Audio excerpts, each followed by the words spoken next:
बिस्मिल्लाहिर्रहमानिर्रहीम। इंग्लिश की 7वीं क्लास हम शुरू कर रहे हैं। पिछली क्लासेस में हमने अल्फ़ाबेट्स भी सीखा और बीच में ए की जो आवाज़ है उसके साथ हमने कुछ 3 हुर्फ़ी अल्फाज सीखने की कोशिश की।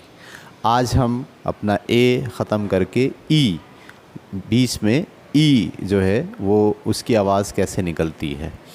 तो सबसे पहले आपके सामने मैं एक यहाँ लफ्ज़ लिख रहा हूँ, E D Ed, E D Ed.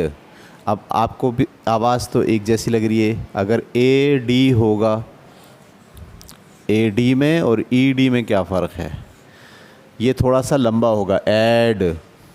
A D मिल के क्या होगा? एड।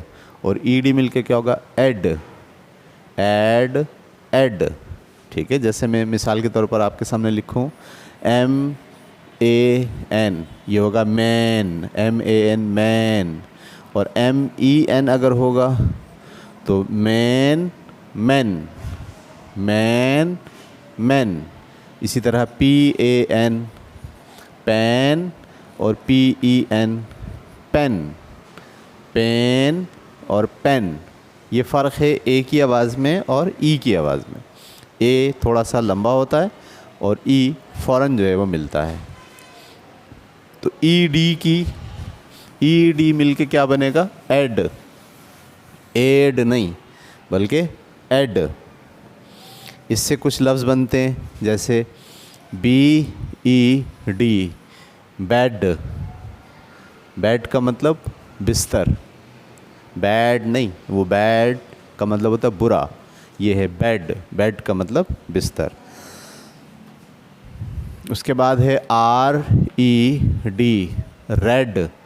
रेड का मतलब क्या होता है? लाल, लाल कलर जो होता है उसे हम बोलते हैं रेड। उसके बाद है वेड।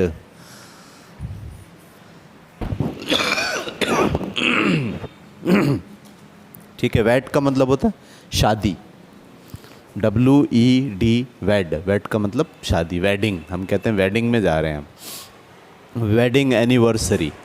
तो वो जो लफ्ज़ है वो कहाँ से निकला है? वेड से निकला है। वेड का मतलब शादी। इसी 3 हुरूफ के बाद अगर हम ई और एन को मिलाएं तो ये बनता है एन। ई एन मिल के क्या बनता है? एन। इससे जो लफ्ज़ बनते हैं वो क्या हैं? जैसे एच ई एन, हैन। हैन का मतलब क्या होता है? हैन का मतलब होता है मुर्गी।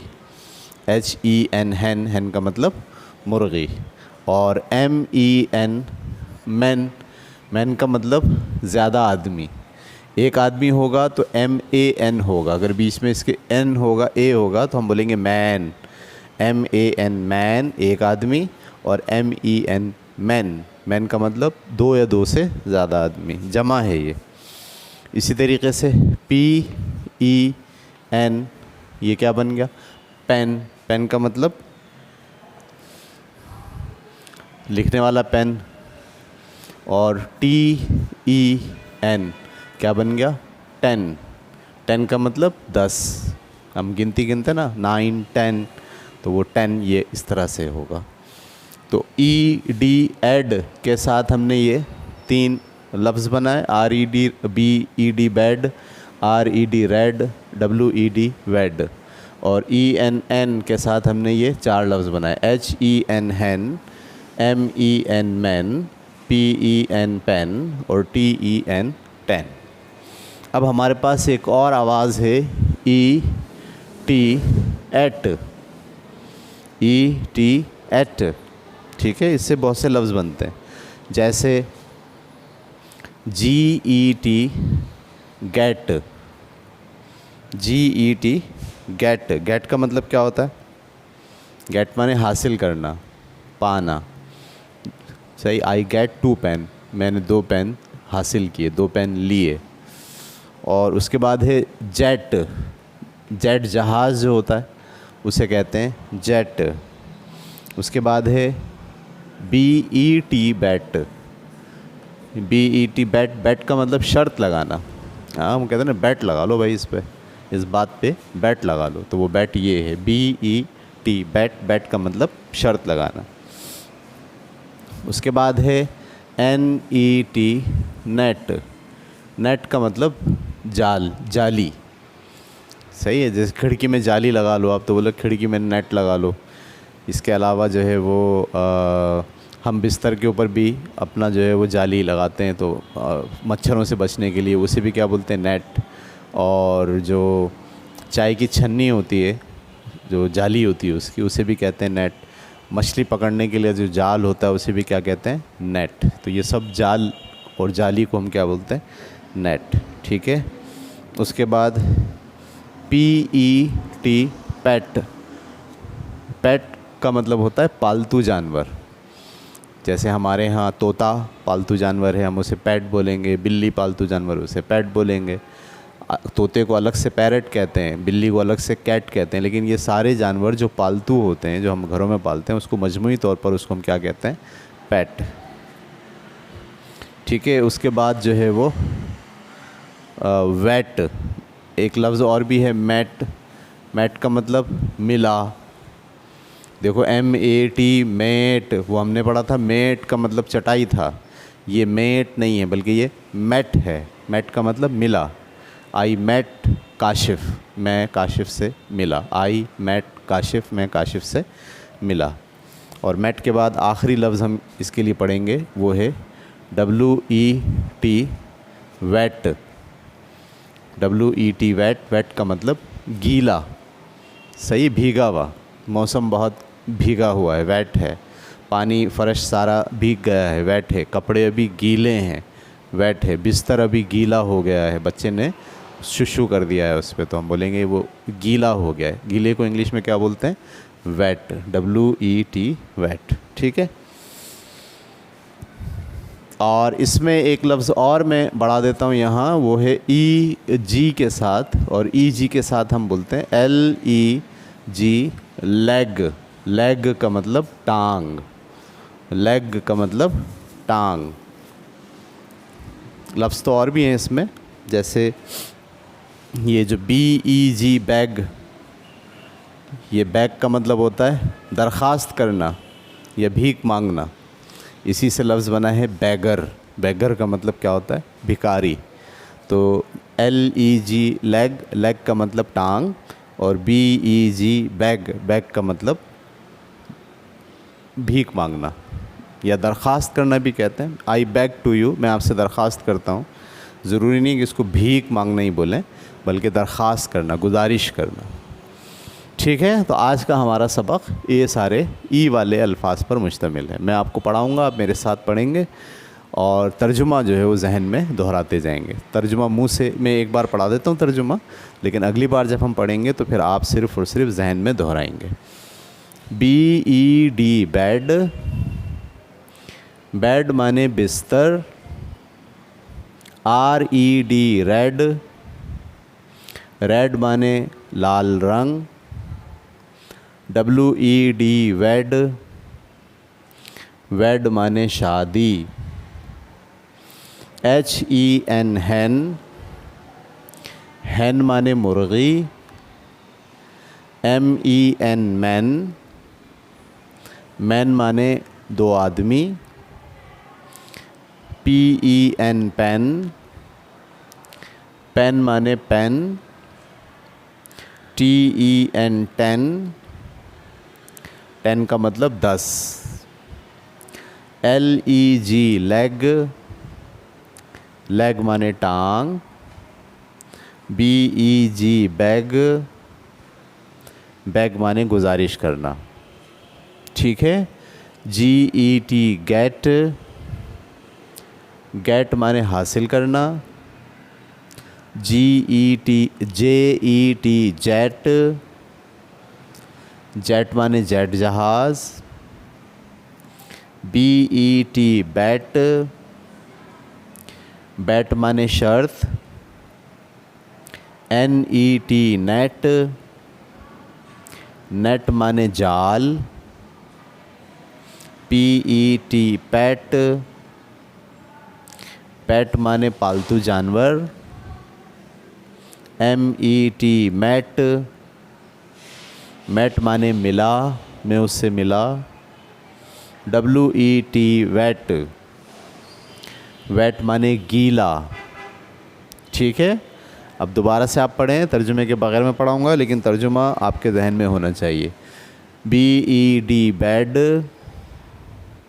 RED red, WED wed, HEN hen, MEN men, PEN pen, TEN ten, LEG leg, BEG bag,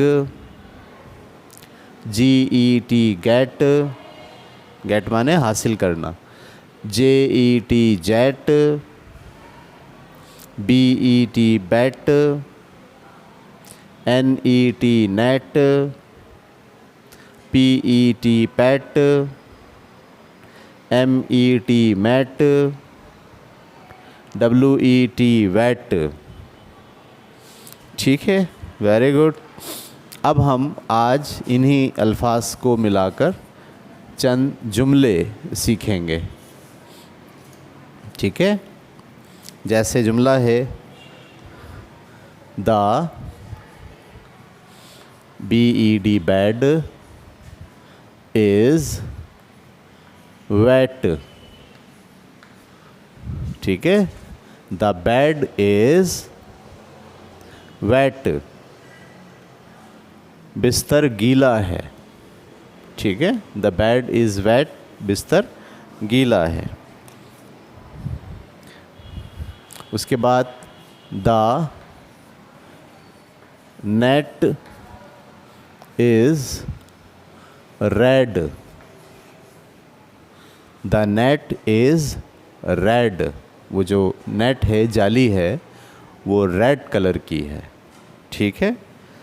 the man have pens, the man आदमियों के पास, हैव के पास, अगर एक होता तो हैज़ होता, ज़्यादा आदमी है तो उसकी वजह से हमने क्या लिखा हुआ, have.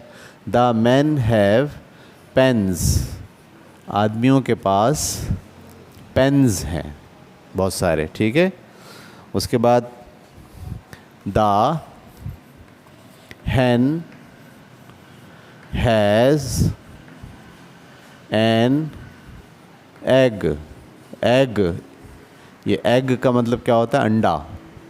The hen has an egg, मुर्गी के पास एक अंडा है, मुर्गी के पास एक अंडा है, ठीक है। उसके बाद आखिरी जुमला आज का है the hen has a nap, ये पिछला वाला लफ्ज़ यूज़ हो गया है, on the red bed, the hen has a nap, मुर्गी सो रही है, ऑन द रेड बेड, लाल वाले बिस्तर पे, बिस्तर पे लाल चादर बिछाई हुई थी, मुर्गी आके बैठ के उस पर मज़े से सो रही है।